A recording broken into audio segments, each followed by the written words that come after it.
John Locke, ele é um profissional liberal, ele é um médico, não é? É justamente o fato dele ser médico que vai permitir que ele se insira na vida política, que ele se insira e participe, não diretamente, mas participe do processo da Revolução Aristocrático-Burguesa na Inglaterra, não é? Ele é um médico, é de uma família de origem burguesa. No caso da Inglaterra, predominava a visão puritana, anglicana, não é? Que a visão puritana e o anglicanismo é a religião oficial do Estado, escolhida pelo rei inglês, não é? E ele assume posições liberais. Ele assume posições liberais a partir do momento em que ele se forma em medicina em Oxford e se torna professor na Universidade de Oxford. E essa formação inicial dele, né, ainda não é as posições liberais, se liga a estudos da natureza e das ciências médicas, dada a sua profissão. Não é? Mas em 1666 ele se torna médico e conselheiro do Lord Shaftesbury, que é um político liberal e líder do Partido dos Whigs. O Partido dos Whigs são os liberais que se contrapõem ao absolutismo nesse processo revolucionário, porque são, no fundamental, defensores de uma monarquia constitucional, de limitar o poder do rei. Não é? É justamente desse Lord de Shaftesbury, que era parte de um grupo do Partido Whig, que ele vai ter a contato, não é, com a formação política, e essa formação política é uma formação política liberal. Não é?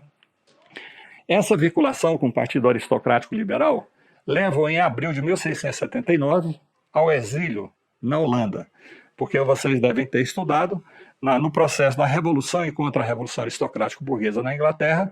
A partir de 1650, retorna a monarquia que tinha sido derrubada antes, né, inclusive com o rei guilhotinado. Né.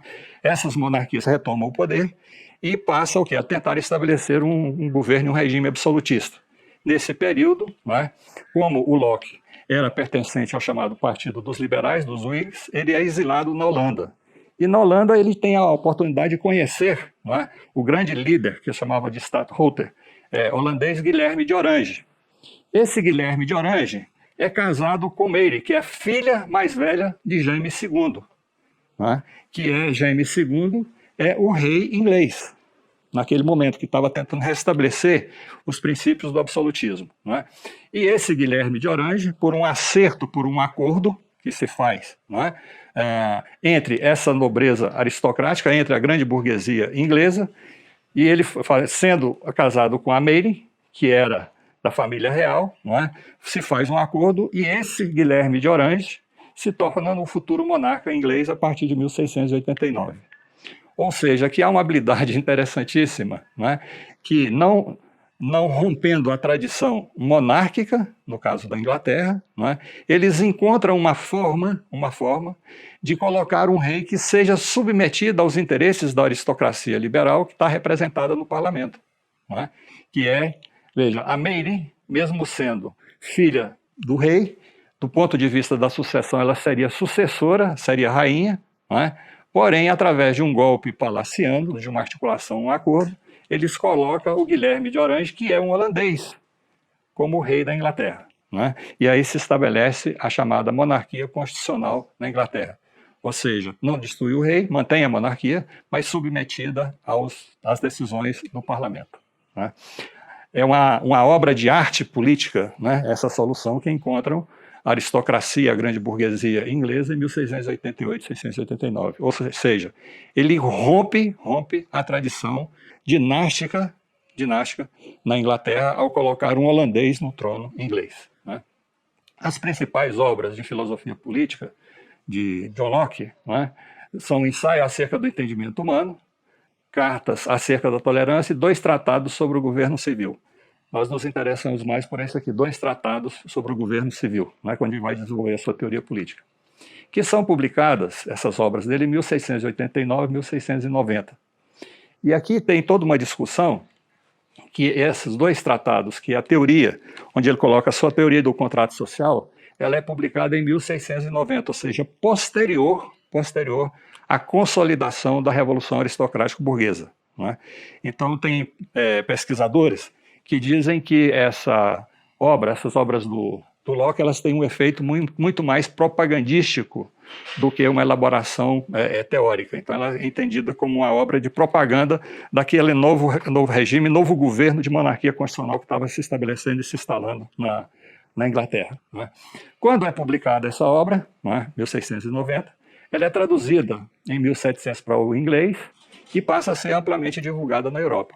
Então, vocês observam que neste momento aqui, né, final do século XVII, começo do século XVIII, é que já começa a haver uma ebulição de contestação dos governos absolutistas existentes na Europa. E, principalmente, aqui tem um destaque importante na França. Né?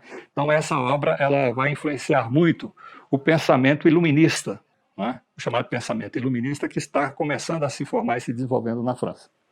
Locke exercerá grande influência em seu país entre a nobreza e a burguesia liberais e entre intelectuais franceses, não só por seu método empírico, eu depois vou me referir a isso aqui, tá?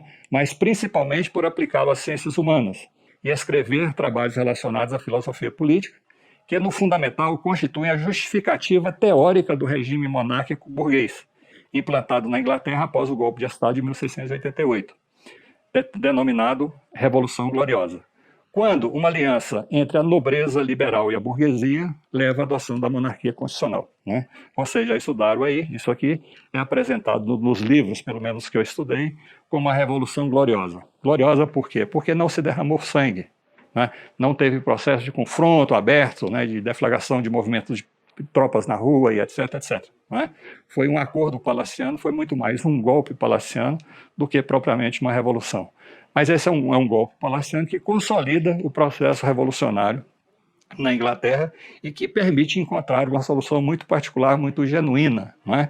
Que é a implementação de uma monarquia constitucional, onde o rei, que representa a tradição, representa a monarquia, ele está submetido às decisões do parlamento. E no parlamento, no fundamental, a decisão cabe à grande burguesia e aristocracia que dirige a vida política, que dirige o governo. Né?